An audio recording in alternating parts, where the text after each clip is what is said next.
Bueno, pues muy buenos días de nuevo. Muchísimas gracias a todos por estar aquí hoy con nosotros. Vamos a ir dando comienzo al webinar de hoy, que como sabéis ya va a ser con el equipo de renta variable. Así que bueno, pues si hay alguna cara conocida, yo me presento. Soy Beatriz Franganillo, responsable del área de desarrollo de negocio institucional en Santa Lucía Asset Management. Y como siempre os invito a hacer preguntas, que nos encanta que nos hagáis preguntas y además aprovechamos que tenemos hoy el equipo de renta variable completo con nosotros este ratito. Así que como sabéis las podéis enviar a esa cajita de preguntas y respuestas, las podéis ir escribiendo y las contestaremos al final de la presentación. Así que bueno, pues unas líneas sobre quiénes somos como grupo, aunque ya muchos nos conocéis. Ya sabéis que somos una compañía de capital privado, independiente de entidades financieras, con más de 100 años de historia y 17.000 millones en activos totales. Así que bueno, pocas compañías en este país tienen estos ratios, ¿no? Ahí veis el resto de datos que forman parte de la compañía, más de 3.500 millones en ingresos, ese rating A+ por Fitch y bueno, pues más de 350% de ratio de solvencia. Abajo a la izquierda veis las compañías que formamos parte del grupo Santa Lucía Seguros, que como ya sabéis somos una de ellas, que somos Santa Lucía Asset Management y somos la compañía de gestión activos del grupo. Y abajo, bueno, pues a la derecha veis los pilares de negocio del grupo, que es la parte de asegurados asistencial, prestación de servicios y gestión de activos, ¿no? Que es donde estamos nosotros, gestionando fondos, una gama muy completa de fondos de inversión y también tenemos mandatos tanto de pensiones como de fondos de inversión, ¿no? de terceros. Y aquí como tal la historia de la gestora, ¿no? Nos gusta decir que llevamos más de 100 años gestionando, pero porque al final, bueno, pues en nuestro ADN, ¿no? Al final las gestoras las aseguradoras somos grandes gestoras, ¿no? Porque al final cuando alguien contrata un seguro, como ya saben, pagan una prima por ello y las aseguradoras tenemos el deber de cuidar ese patrimonio, ¿no? Y de darle valor en el tiempo hasta que sucede el siniestro, ¿no?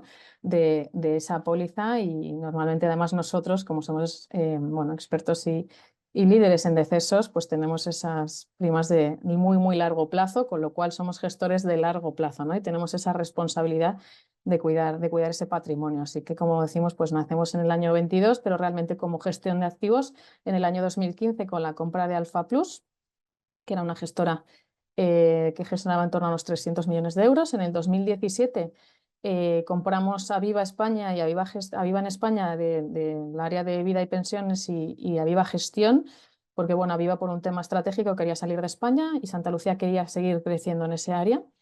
Y luego en el 2018 como tal se fusionan esas dos compras previas y nace Santa Lucía Asset Management. Y en el 2005 tuvimos una gran noticia, ¿no? Un gran evento que bueno, pues nos hace más grandes todavía y además hace que unamos capacidades dentro del grupo.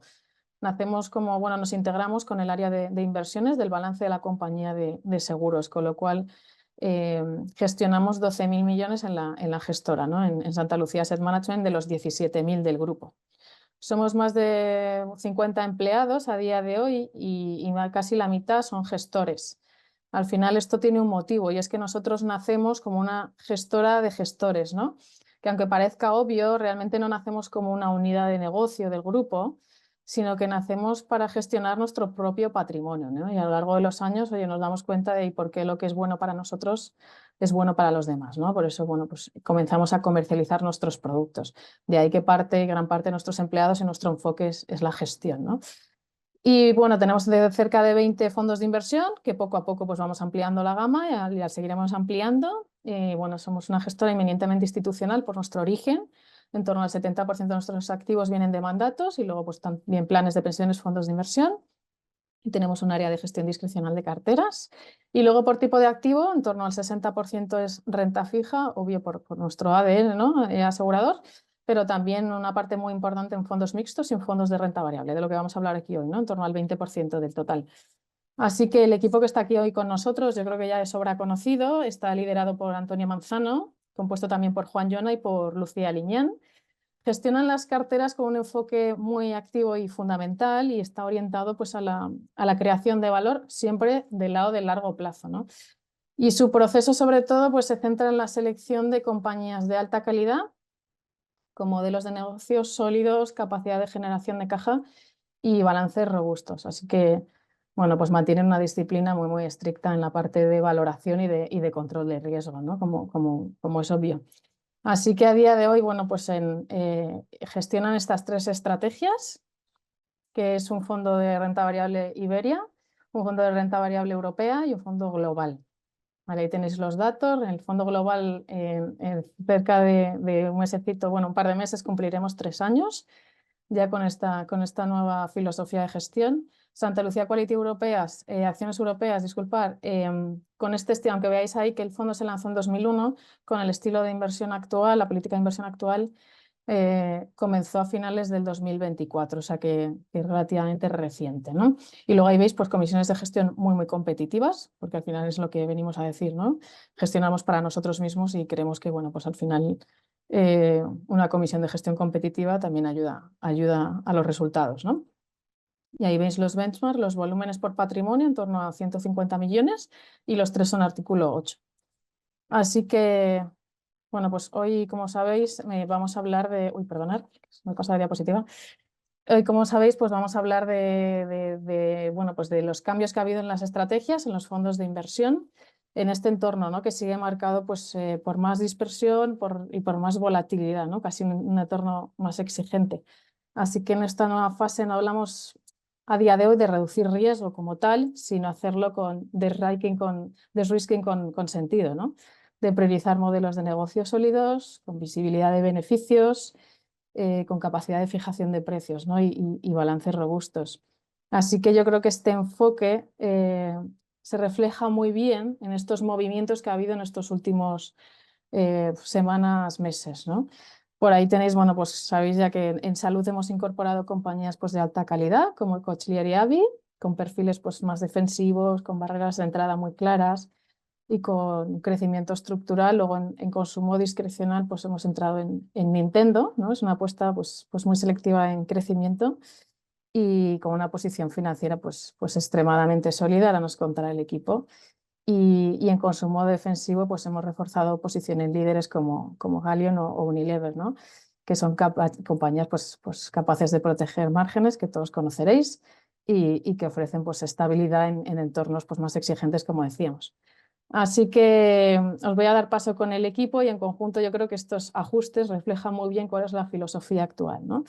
Del equipo de gestión y sobre todo de las estrategias, que es pues, menos ruido de mercado, de fondo y más calidad y bueno, construcción de carteras para navegar en este escenario, ¿no? En esta fase del ciclo pues, más exigente, como decíamos.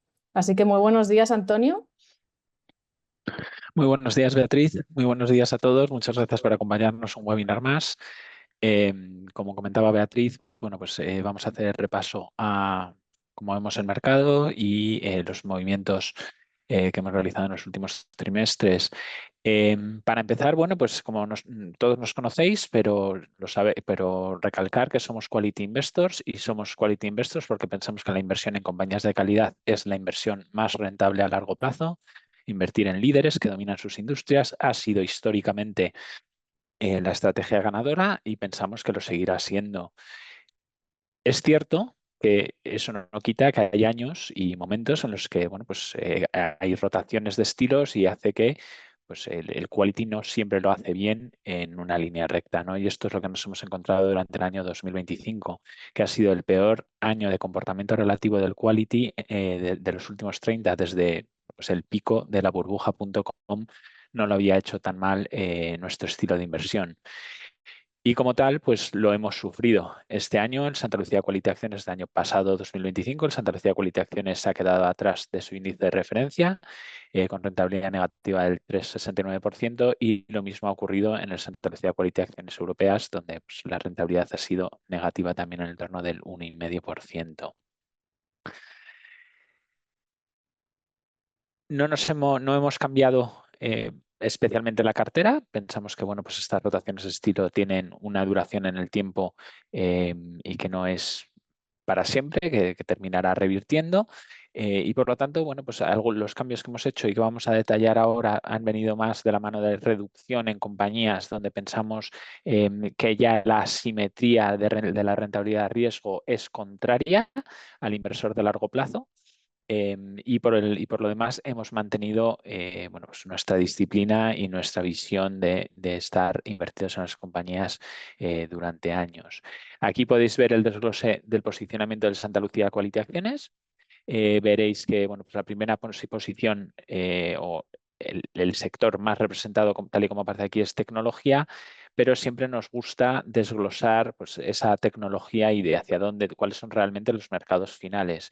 No es lo mismo una compañía que está más vinculada a la industria de viajes, como puede ser Amadeus, que entra dentro del cubo de la tecnología, que una compañía de salud, como puede ser Viva Systems, que bueno, pues también entra dentro de ese cubo, pero que realmente pues, el driver que hay detrás del negocio no es el mismo.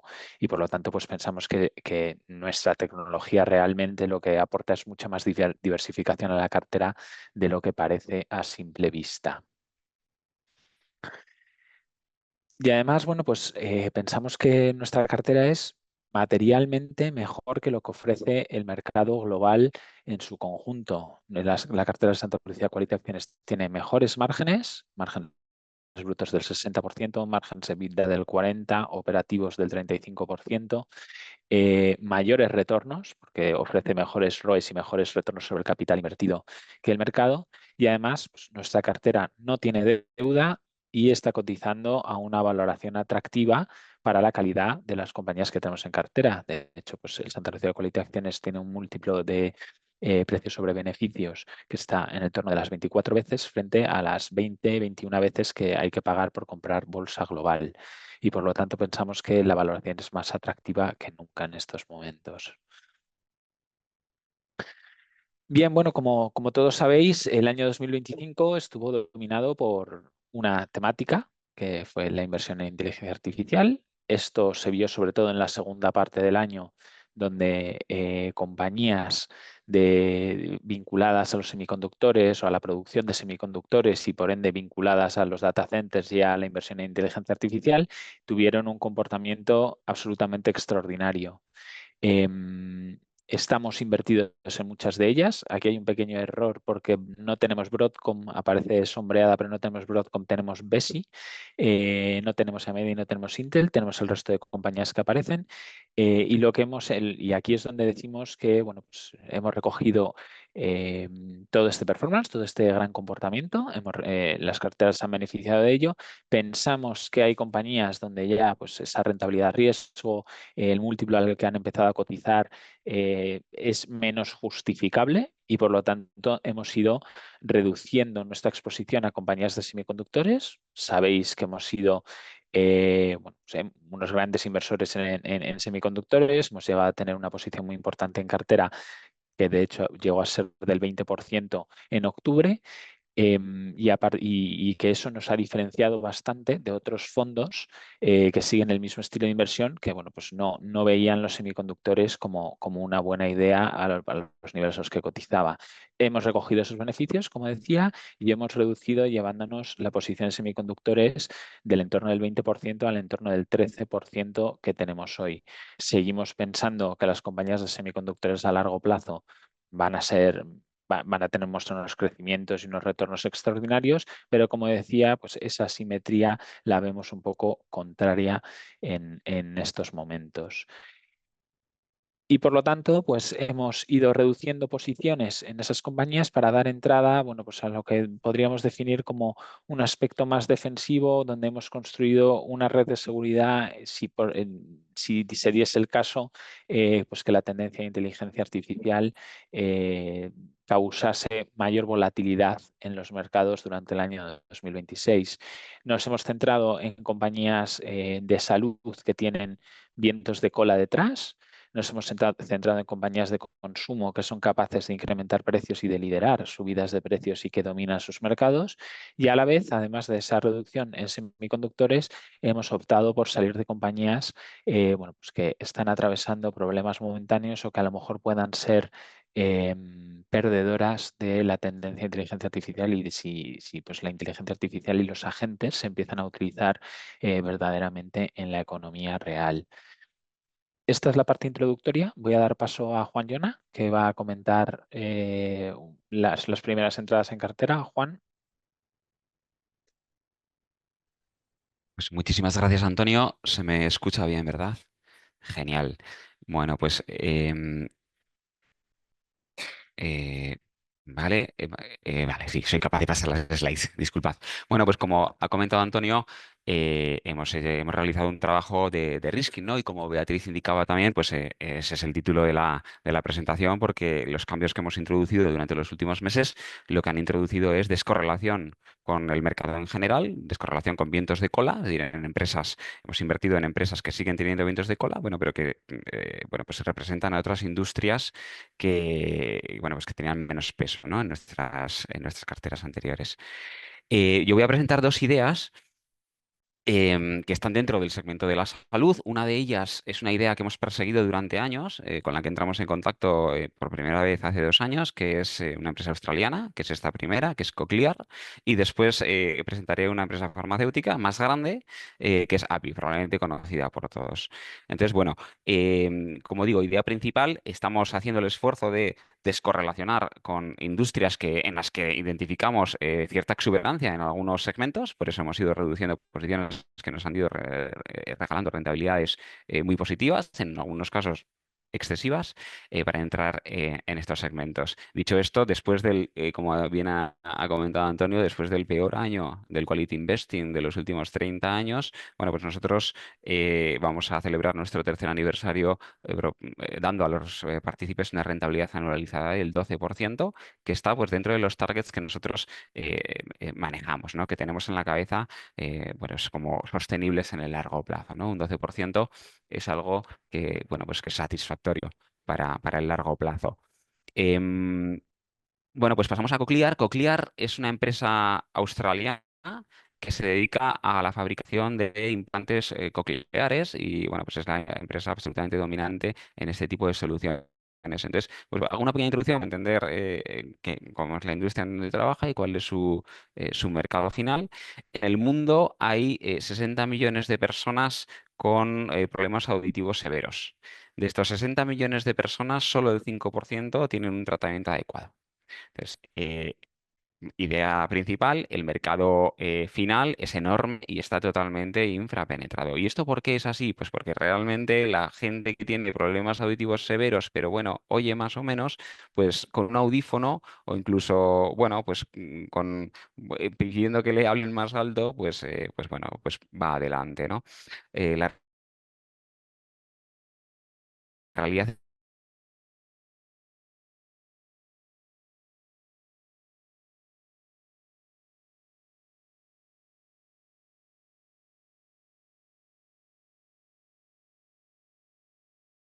al implante que está en la cóclea, en el caracolillo del paciente, para que después la señal vaya directamente al nervio auditivo, ¿no? Entonces, en gente con problemas severos de auditivos, pues les mejora muchísimo la vida, ¿no? Bueno, pues esta empresa nace en los años 60 y 70 de manos de un científico australiano. Entonces, bueno, pues comienza con la empresa, tiene éxito y lo expande por todo el mundo y lógicamente se hace con una cuota absolutamente dominante. A día de hoy, Cochlear domina esta industria con más de un 60% de cuota y solo existen otros dos jugadores, que es Medel y Bionics, que está en manos de Sonova. Las soluciones de Cochlear son claramente superiores tecnológicamente y, como veremos ahora, también en cuanto al ecosistema que ha creado y barreras a la entrada, ¿no? Que es lo que reflejamos un poco en esta diapositiva. El paciente está en el centro, tiene problemas auditivos, quiere una solución y los audífonos no son suficientes, ¿no? Estamos hablando de problemas severos de audición. Entonces, bueno, pues con un implante puede mejorar mucho su vida y además, bueno, pues puede tener muchas mejores relaciones, no solo a nivel social, sino también pues, de incorporación al mercado laboral, por ejemplo, ¿no?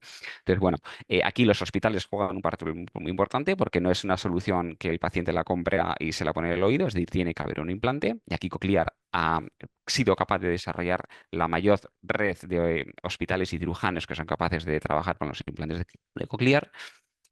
Y luego, por otro lado, la financiación, ¿no? Esto son implantes caros, cuestan en torno a $40.000 el implante y luego el coste total, incluyendo pues, los costes hospitalarios, de cirugía, etcétera, se puede elevarse a los 100.000, pero tiene todo el sentido económico del mundo. los papers lo que dicen es que el valor económico recibido por los financiadores de estas soluciones es de 10 veces el coste, ¿no? ¿Y esto por qué? Pues porque la gente que recibe estas soluciones luego se integra mejor en la sociedad, tiene mayor acceso al mercado laboral, es productiva y eso tiene un beneficio. Con lo cual, financieramente tiene todo el sentido. Los estados financian estas soluciones y las están impulsando precisamente porque esa ecuación les sale rentable. Las aseguradoras también.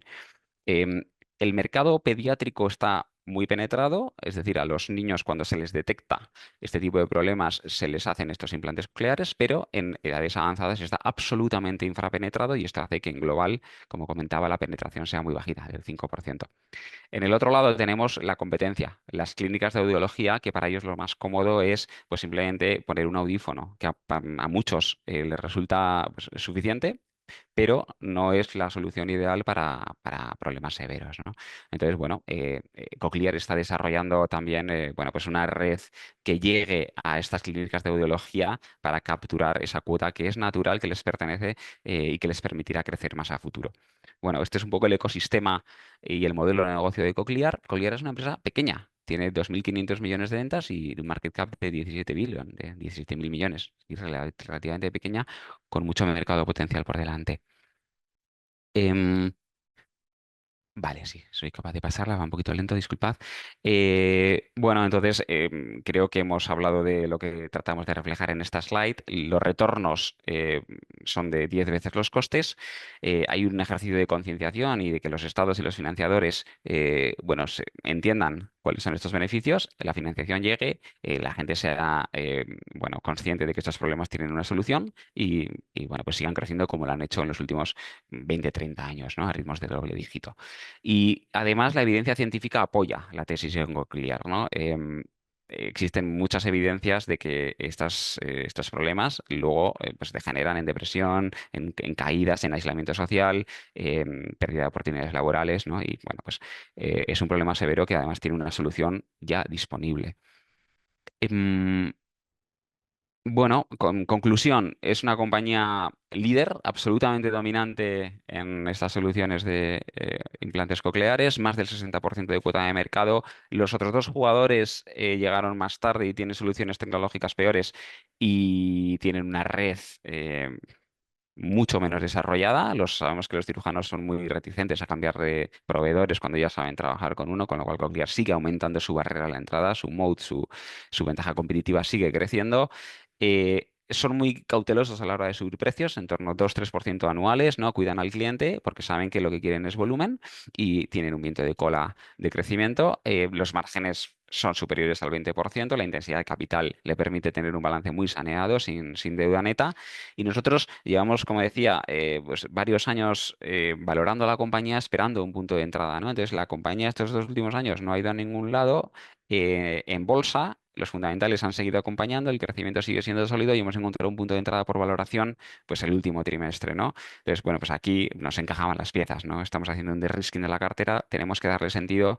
Salud es un segmento que correlaciona muy bien con otras dinámicas ligadas a la inteligencia artificial. Bueno, pues este es el punto de entrada, ¿no? Y después de varios años, pues entramos en Cochlear con una posición del 2%. Y la otra idea, voy a ser más breve, es AbbVie, es una gran empresa farmacéutica, es el spin-off de Abbott que lo hizo en 2013, en donde dijo, bueno, pues Abbott, aparte de tener biotecnología, ser una biofarma, tener un portfolio farmacéutico más commodity y encima además tener dispositivos de diagnóstico de, bueno, fabricación de genéricos en un bicho enorme, pues dijo, oye, pues hago el spin-off y saco AbbVie, que es la farmacéutica, donde tengo todo el pipeline de desarrollo de productos biofarmacéuticos de crecimiento. Y ya está, ahí lo separo del resto. Bueno, pues esta historia ha tenido un éxito brutal porque se centraron en el desarrollo de un medicamento que es Humira para el tratamiento de enfermedades autoinmunes, artritis psoriásica, artritis reumatoide. Ha tenido un éxito muy, muy grande, pero bueno, pues las patentes expiran, ¿no? Estas ventajas competitivas de las farmacéuticas llega un momento en el que expiran. Y es lo que ha pasado con este medicamento, Humira. Pero ¿qué pasa? Pues que había demostrado ser capaz de gestionar muy bien su pipeline y, bueno, pues estos vencimientos de grandes éxitos pasados, es decir, no dormirse en los laureles.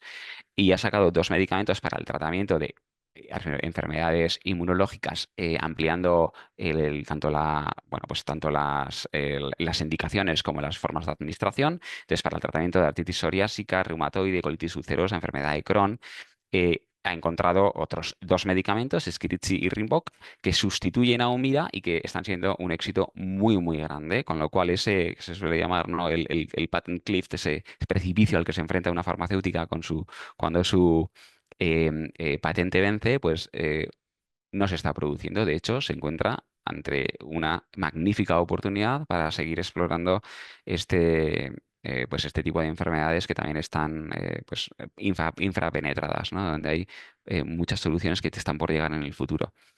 Y ahí ves en el gráfico, ¿no? Es que dice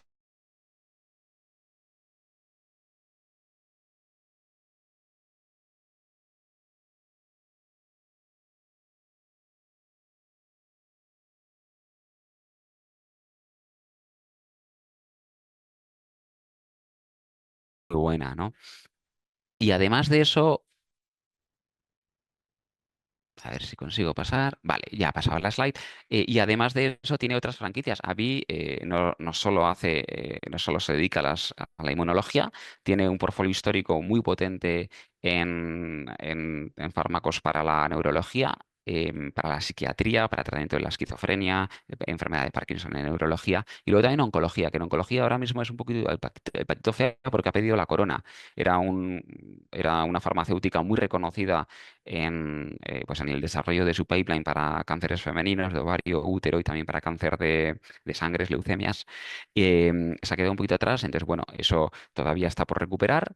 Es un poco la parte más negativa, pero que representa poco ahora mismo en AbbVie, porque su éxito está en otras áreas. Y como digo, pues bueno, sí que es verdad que AbbVie no es solo 2 medicamentos, tiene un portfolio muy diversificado, donde ha tenido éxito en muchas áreas. em, y que tiene pues opcionalidad de mucho valor, ¿no? Sobre todo en neurología y en psiquiatría, con 2 medicamentos que también están en ramp up y con muy buenas perspectivas. Así que bueno, resumen final, AbbVie no solo son 2 medicamentos que van a tener mucho éxito en los próximos años, sino que tiene un portfolio diversificado y lo que ha sido había dado una masterclass de cómo gestionar un portfolio y cómo saber atender a las curvas de patentes declinantes con productos sustitutivos que ¿no? Entonces, el 2026 va a ser un año muy, muy bueno. El beneficio por acción con crecimientos de cercanos al 30% superiores, con esa consolidación de estos medicamentos. Y además una valoración que es verdad que para ser una farmacéutica es exigente, pero en el mercado y bueno, consideramos que ese PER 16 está más que justificado con esos crecimientos que vamos a ver a partir de 2026. Con lo cual, pues bueno, complementamos con una gran farma, casi 400 billones de capitalización, diversificando la cartera, entrando en otros nichos y, y acompañando pues en este caso a Cochlear, ¿no? Empresa más pequeña en otro nicho de mercado. Em, y bueno, pues doy paso a Lucía, que os va a contar la parte de consumo. Gracias, Juan. ¿Se me oye bien? Perfecto. Pues buenos días a todos. Efectivamente, yo os voy a hablar de Unilever, que es una de las últimas incorporaciones que hemos hecho a la cartera europea. Unilever es una compañía multinacional de origen británico, fundada en 1929, tiene casi 100 años de historia y es uno de los mayores grupos de consumo básico del mundo. Opera en más de 180 países y está presente en prácticamente todos los hogares del planeta a través de sus productos de uso diario, productos que tiene desde cuidado personal y limpieza del hogar hasta alimentación, lo que le confiere una base de ingresos muy recurrente y muy defensiva. La actividad de Unilever se estructura básicamente en los 4 segmentos que veis en pantalla. El primero es belleza y bienestar, que incluye pues, cuidado del cabello y cuidado de la piel, sobre todo, con marcas globales como Dove, 3M, Sunsilk, Vaseline o Pond's. Es una de las divisiones de mayor crecimiento y de mayor margen y además está pues, apoyada por tendencias estructurales como el mayor gasto en cuidado personal, salud y bienestar. El segundo segmento es el de personal care, que abarca categorías como desodorantes, higiene oral e higiene corporal, y tiene marcas como Rexona, Axe, Dove de nuevo o Pepsodent. Es un negocio de alta rotación por parte del consumidor y además con fuerte poder de marca, especialmente en los desodorantes. Y además este segmento tiene una penetración especialmente elevada en mercados emergentes. En tercer lugar tenemos Home Care, que incluye detergentes, suavizantes y todo tipo de productos de limpieza del hogar con marcas líderes como Persil, Comfort, Sunlight o Cif. Y bueno, Unilever en este segmento es uno de los principales actores globales y sobre todo en mercados emergentes donde estas marcas que veis en pantalla disfrutan de una posición muy, muy sólida. Y por último, tenemos el segmento de Food and Nutrition, que se concentra fundamentalmente en dos grandes marcas que estoy segura de que todos conocéis. Knorr, que es famosa por sus caldos y sus sopas, y Hellmann's, cuyo producto estrella es la mayonesa. Vale. Y bueno, ¿por qué creemos que Unilever está en un punto de inflexión? Bueno, pues después de unos años bastante duros para la compañía, en 2023 la compañía puso en marcha un ambicioso plan estratégico de transformación operativa, el Growth Action Plan 2030, con el objetivo de reacelerar el crecimiento y ganar eficiencia. ¿Y cómo ha planteado este plan estratégico? ¿Qué palancas va a utilizar para reacelerar ese crecimiento y ganar esa eficiencia? Bueno, pues en primer lugar, su foco en las 30 Power Brands. ¿Qué son las 30 Power Brands? Pues son las 30 marcas más importantes del grupo, que generan aproximadamente un 75% de las ventas y alrededor del 85% del beneficio operativo. Es cierto que Unilever tiene cientos de marcas en su portfolio, pero su verdadero poder reside en unas pocas, ¿no? En estas 30 Power Brands, y creemos que la decisión de concentrar la inversión, la innovación y la ejecución en estas marcas es claramente acertada. La segunda palanca es pues, la simplificación de la organización y la optimización de ese portfolio que, como comentaba, es gigante con cientos de marcas, ¿no? La compañía ha pasado a gestionarse operativamente a través de los 4 segmentos de los que hablábamos anteriormente, poniendo además especial foco en sus 24 mercados clave, que estos 24 mercados clave suponen aproximadamente el 85% de las ventas del grupo. Y además, al mismo tiempo, está desinvirtiendo en aquellas marcas que no son estratégicas, que tienen bajo crecimiento o bajo margen. Este proceso de desinversión, de hecho, ya está en marcha, con las ventas recientes de activos que hemos visto, como Elida Beauty o Truliva, o la reciente desinversión que anunciaron, creo que fue hace aproximadamente 2 semanas, de la división de té que mantenía en Indonesia.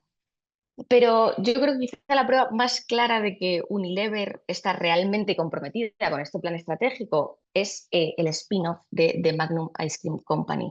Seguro que muchos conoceréis las marcas, la marca de helado Magnum y también la marca Ben & Jerry's. Bueno, pues hasta hace muy poquito pertenecían a Unilever.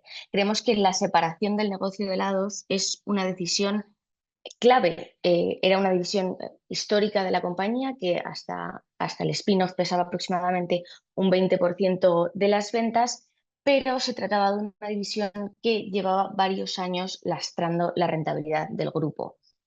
Por definición es un negocio que tiene márgenes inferiores al resto de Unilever y además es un negocio muy intensivo en capital, porque la cadena de frío que exige la producción y la distribución de helados, pues hace que sea muy intensiva en capital y que por tanto los retornos sean inferiores, ¿no? Además, esa cadena de frío no tenía ningún tipo de sinergia operativa con el resto del grupo, ¿no? Y por tanto, bueno, pues creemos que esta escisión va a permitir unos mejores márgenes, unas mejores rentabilidades sobre el capital invertido, una mejor generación de caja y además va a permitir que bueno, pues la estructura de Unilever sea mucho más simple, ¿no? Y bueno, pues en conclusión, creemos que Unilever encaja muy bien dentro de ese concepto de slow compounder, ¿no? Dentro de consumo, es una compañía defensiva con marcas líderes y que además hoy ofrece palancas claras de mejora. Creemos que además puede crecer por encima de su industria gracias a la exposición a mercados emergentes. Unilever tiene mucha más exposición que el resto de peers. Y bueno, además el Growth Action Plan, que ya está en marcha y que, como comentaba, están empezando a hacer delivery y estamos empezando a ver pequeñas señales, tanto operativas como en los números, de que están ejecutando ese plan y que realmente están comprometidos con ello. Creemos también que el spin-off de Ice Cream pues es un catalizador muy relevante y que todo ello se va a traducir en una mejora de márgenes y de rentabilidad.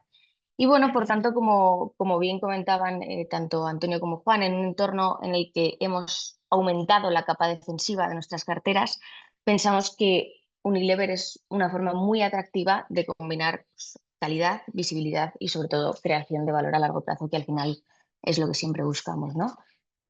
Y con esto le voy a dar paso a Antonio, que os va a hablar de Nintendo. Muchas gracias, Lucía. Hola de nuevo.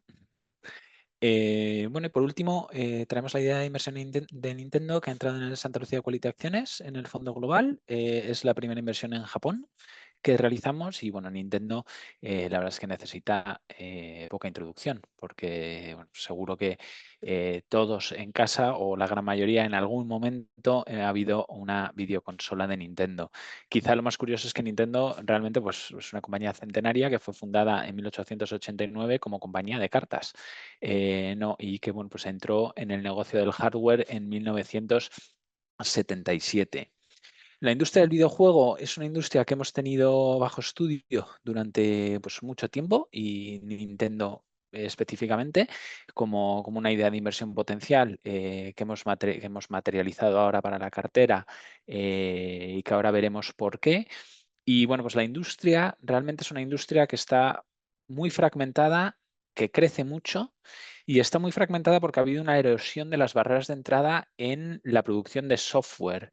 Títulos que han sido desarrollados por dos personas han triunfado y se han llevado pues, bueno, parte de la cuota de mercado de tiempo libre, que es pues, lo verdaderamente importante, ¿no? Algo que se habla también de compañías como Netflix, pues de cuánto tiempo pasamos utilizando los videojuegos o viendo Netflix durante nuestro tiempo libre.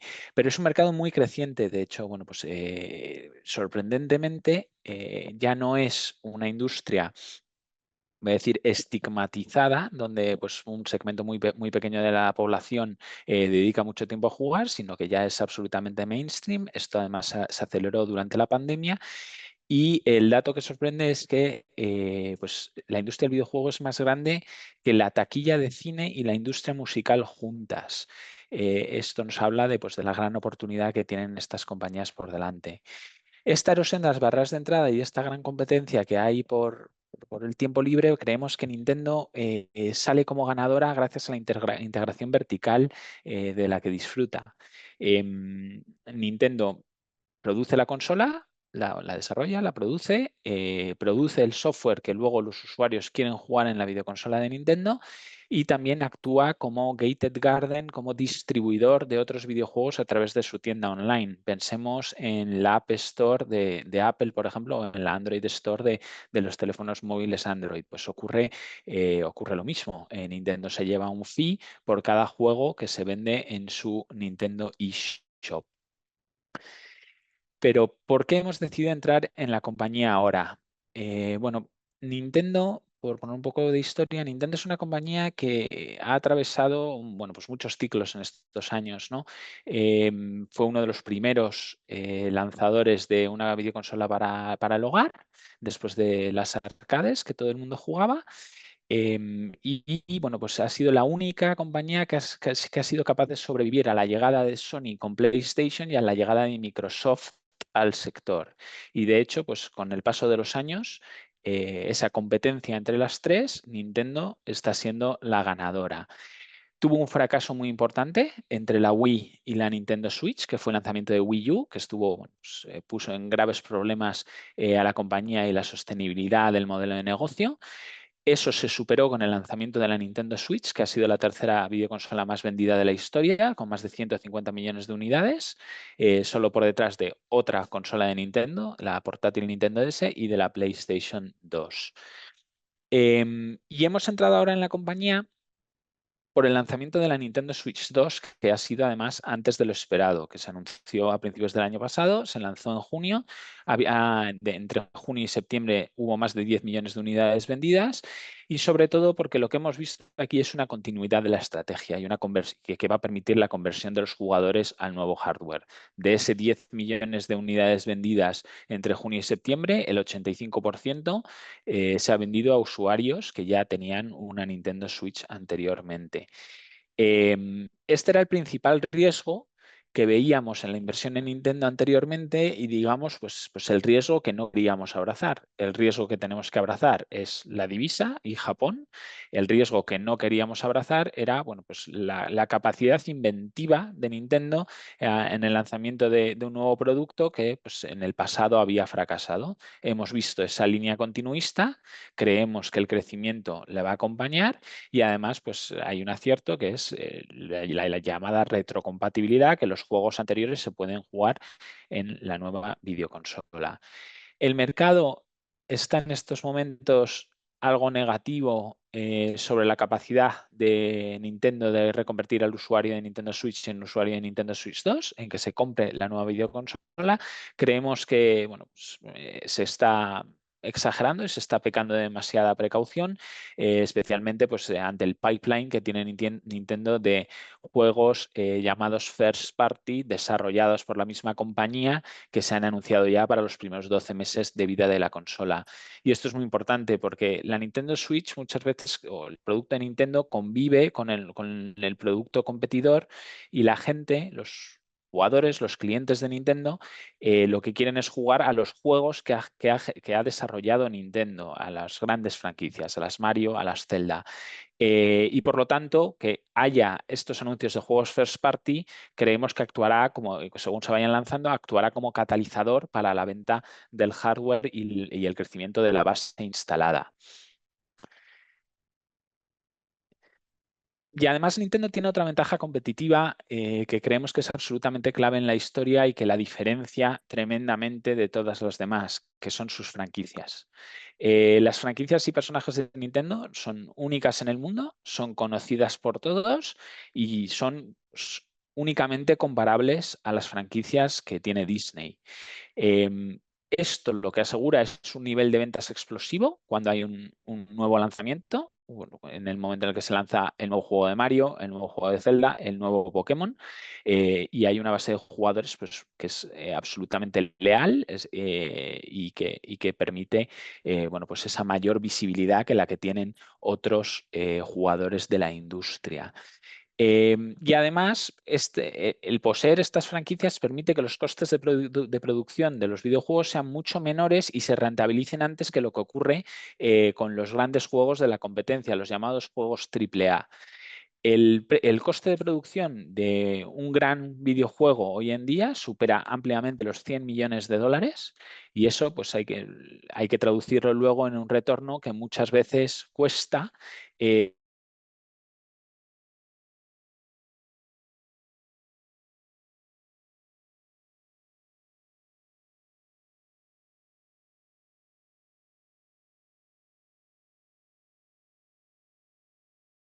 reutilizar activos y producir costes y producir con costes más baratos, rentabilizar antes las inversiones. A esto hay que unir la franquicia Pokémon, que es, bueno, todo el mundo la asocia con Nintendo, pero realmente Nintendo solamente tiene alrededor del 35% de la compañía. Por lo tanto, entra por puesta en equivalencia, por Equity Method. No la consolida Nintendo, pero Pokémon es la franquicia de entretenimiento más importante del mundo. De hecho, bueno, pues vende tanto anualmente como la propia Nintendo. Se lo reparten entre los distintos accionistas, pero es también siempre un catalizador muy importante y bueno, creemos que un producto también único en el mundo que este año 2026 está cumpliendo su 30 aniversario, por lo que bueno, pues ya es un producto también multigeneracional. Estas franquicias permiten además a Nintendo haber albergado ambiciones de convertirse en algo más que una simple compañía de videojuegos, las está llevando a cabo y se está convirtiendo en una compañía de entretenimiento más amplio, con el lanzamiento de películas y la apertura de parques temáticos para competir con los ya existentes. y está siendo un éxito absoluto, un éxito rotundo. La película de Super Mario fue la película más taquillera del año 2023. Ahora se lanza la segunda parte y el año que viene, el año 2027, se lanza la primera película de The Legend of Zelda, que bueno, pues entendemos que también será pues, un soporte claro para los márgenes de la compañía y para su crecimiento. En definitiva, ¿qué esperamos de Nintendo? Bueno, pues esperamos una revitalización de las ventas con la llegada de Nintendo Switch 2, de las ventas de hardware. Creemos que los márgenes que se van a ver dañados en este interim irán mejorando según crezca la base instalada de hardware. Esto es un negocio bueno, pues muy similar a lo que se suele decir, ¿no? Como las maquinillas de afeitar. Se tiene poco margen cuando se vende el hardware, se tiene mucho margen cuando cuando se vende el software. Poniendo un precio razonable al hardware, eso permite bueno, pues, que haya una mayor penetración del software, que es donde la compañía es verdaderamente rentable. Eso permitirá a Nintendo mantener los roces elevados a los que nos tiene acostumbrados, la conversión de caja que es cercana al 100% y de hecho, bueno, pues como compañía japonesa, Nintendo tiene muchísima caja neta.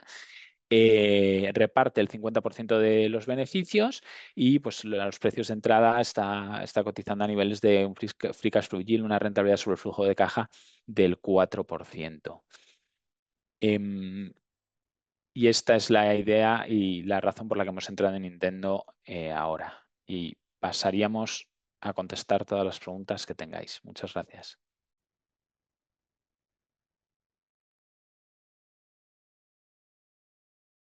Pues muchas gracias a los tres, al equipo.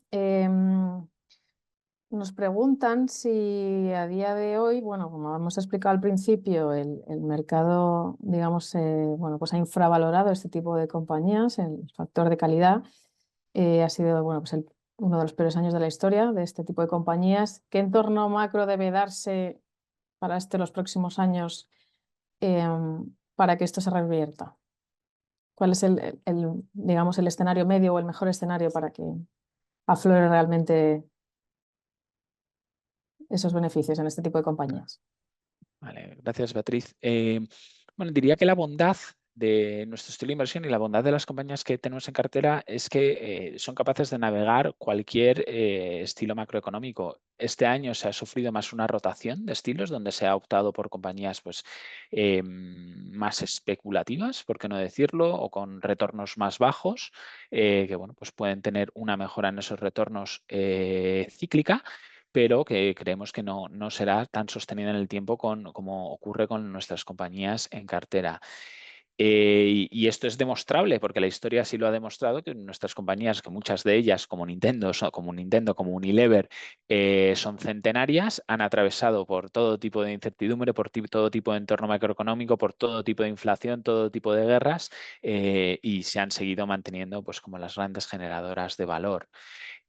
Por lo tanto, pues nosotros lo que queremos de nuestras compañías para este año es que, bueno, pues que los resultados sigan la línea que han mostrado, que sigamos viendo crecimientos en los beneficios de nuestra cartera y en los flujos de caja del entorno.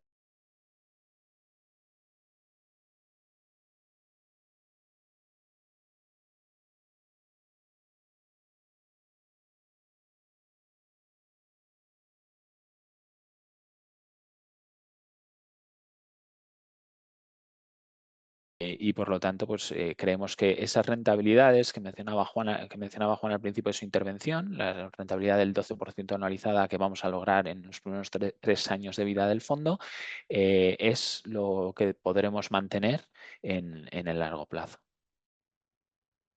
No sé si queréis añadir algo más, chicos.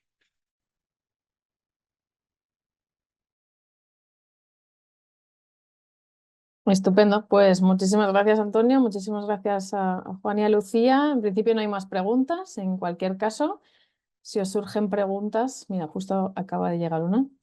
¿Creéis que Amazon y Google podrán rentabilizar las grandes inversiones en CAPEX que están haciendo?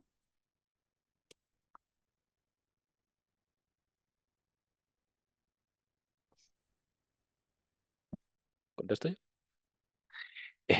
Vale, perdón, estábamos aquí debatiendo de quién la contestaba.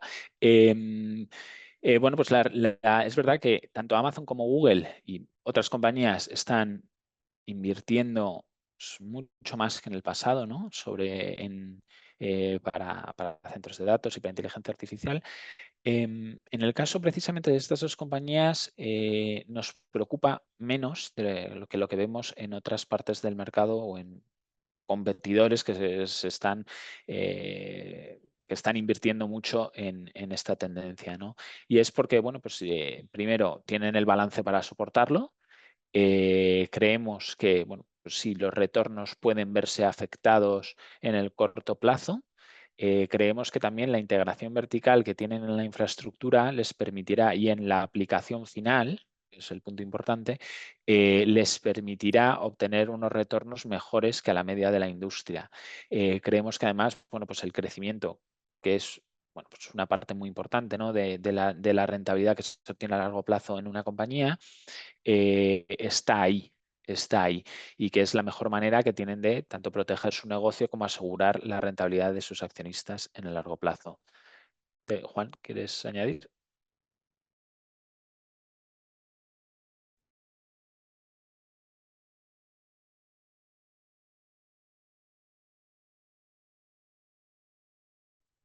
Perdonad, que estaba muteado, no le he dado al botón. Nada, simplemente añadir que, bueno, nosotros estamos invertidos en esas compañías, pero precisamente, bueno, pues esas incertidumbres, ¿no? La pregunta está muy bien tirada porque hay muchas incertidumbres sobre pues, la rentabilidad de esos proyectos y las curvas que son proyectos a largo plazo y va a haber curvas, ¿no? Ningún proyecto es perfectamente lineal y sin problemas. Precisamente eso es lo que nos ha llevado a este de-risking que estamos viendo. No en sí porque temamos que es la viabilidad de esos proyectos, sino porque en algunas compañías que no son precisamente Amazon o Google, sino los proveedores que van a suministrar GPUs o maquinaria o incluso las que están detrás, ¿no? Las que suministran maquinaria para fabricar los chips que tendrán que ser suministrados a esos grandes hiperescalares para que construyan sus centros de datos, pues ahí sí que hemos visto un nicho de exuberancia en valoración que ha puesto en precio que todos estos proyectos no solo que sean viables, sino que van a ir maravillosamente bien, ¿no? Sin ningún tipo de problemas. Entonces, precisamente de ahí nace este de-risking, esta diversificación de portfolio, porque nosotros sí hemos estado en semiconductores, hemos tenido empresas como Lam Research o KLA, seguimos presentes en ellas, pero bueno, hemos reducido posición porque vemos que las valoraciones ya recogen, pues bueno, bastante exuberancia, ¿no? Entonces, bueno, pues sí, exacto. Todo lo que ha dicho Antonio, seguimos invertidos en Amazon, en Google y también en semiconductores, pero sobre todo en la parte más débil y más, voy a decir cíclica, pero cíclica en sentido de que se le afectan pues los vaivenes que puede haber en estos proyectos. No hablo de ciclicidad macroeconómica general. Bueno, pues tendemos más a la cautela y encontramos otras compañías que están descorrelacionadas con estas temáticas que, bueno, nos ofrecen mejores puntos de entrada, mejores valoraciones y perspectivas a futuro para componer en el largo plazo, como lo está haciendo el fondo, bueno, pues con menos riesgo. Y de ahí, pues todas estas compañías que os hemos contado hoy.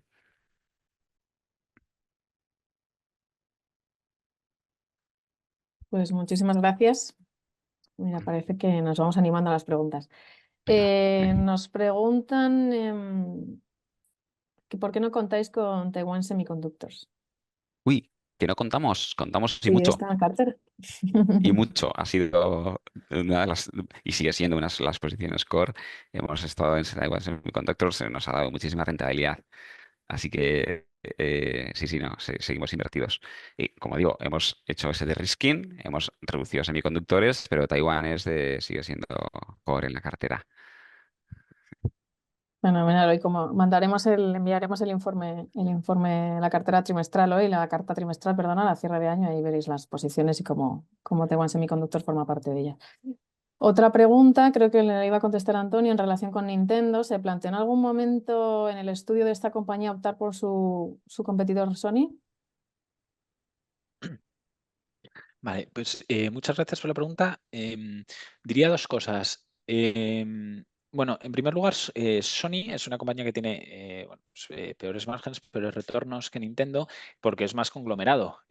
Sony no hace solamente videoconsolas, no está dedicada exclusivamente al mercado del videojuego. Y por lo tanto, pues digamos, no es donde queríamos estar. Hay un punto que no he comentado sobre el mercado de los videojuegos que lo vemos muy atractivo en estos momentos también, porque creemos que hay un pricing power por descubrir muy claro y que Nintendo pues parece que se está llevando la batuta a la hora de liderar esos incrementos de precios. Antes de la llegada del euro, los videojuegos, según se lanzaban y se podían comprar, costaban 9.900 pesetas o 9.999 o bueno, por ahí. Y los videojuegos cuando se lanzan hoy cuestan 59,99 euros. Es decir, ha habido una deflación en términos reales tremenda en estos 26 años desde el lanzamiento de la moneda única. Es verdad que hay más producto competidor, hay más competidores, ha habido entrantes en el desarrollo de videojuegos, pero está claro que bueno, pues hay un potencial de subida de precios muy claro. Nintendo, con la llegada de la Nintendo Switch 2, ha empezado a subir precios y ya pues, los juegos de la nueva consola se sitúan en precios ya de 79,99 o 95 y por lo tanto, bueno, pues pensamos que Nintendo es la primera que puede liderar y que va a liderar esas subidas. Creemos que es algo que el mercado no está tampoco teniendo muy en cuenta y que durante el año 2026 habrá catalizadores para que esto se vaya produciendo. La comunidad de jugadores, los jugadores más intensivos, evidentemente se quejan mucho cuando hay subidas de precios en el sector, pero terminan aceptándolas. Por lo tanto, son muy pocas las compañías que pueden liderarlo, porque bueno, si no, la venganza que se encontrarían, ¿no? de los jugadores sería muy grande. Pensamos que Nintendo es una de ellas, pensamos que Rockstar es la otra, Take-Two. Rockstar es dueña o sea, Take-Two es dueña de Rockstar.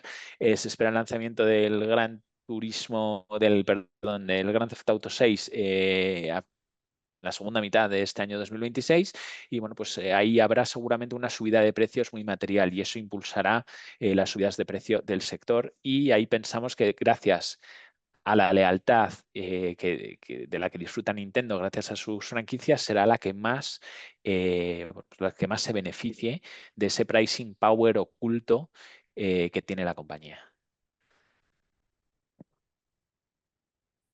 Muchas gracias, Antonio. Nos preguntan también si al calor del desarrollo de los centros de datos parece claro que va a ser necesario mucha energía y si tenéis algún estudio sobre un sector concreto y zonas geográficas y demás.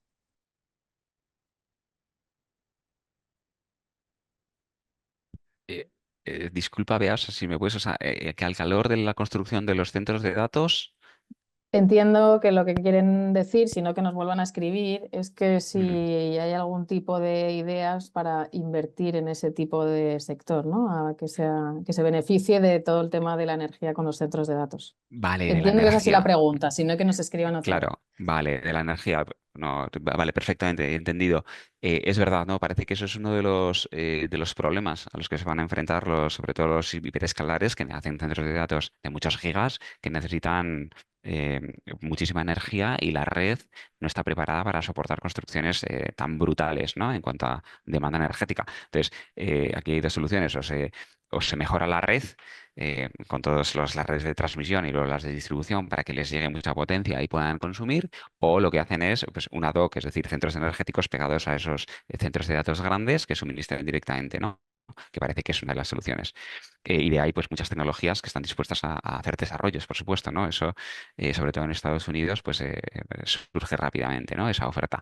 Pero claro, ahí, pues, todo esto nace de un problema, existen soluciones, pero nosotros somos quality investors y nuestras compañías en las que invertimos siempre son compañías con no solo sólidas en un momento determinado, sino con un track record de décadas de solidez financiera, de crecimiento, de posición dominante, de levantamiento de barreras a la entrada.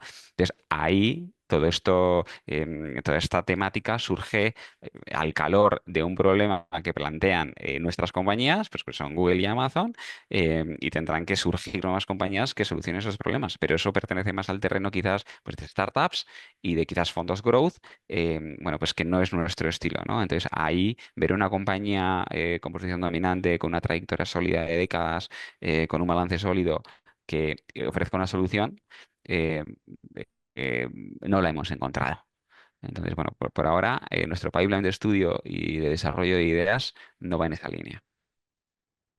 Estupendo, gracias Juan. Y por último, por ir cerrando, nos dicen si tenéis dentro del universo de inversión, habéis estudiado la compañía Micron. Micron. Vale, sí. Micron es dentro de la industria de los semiconductores.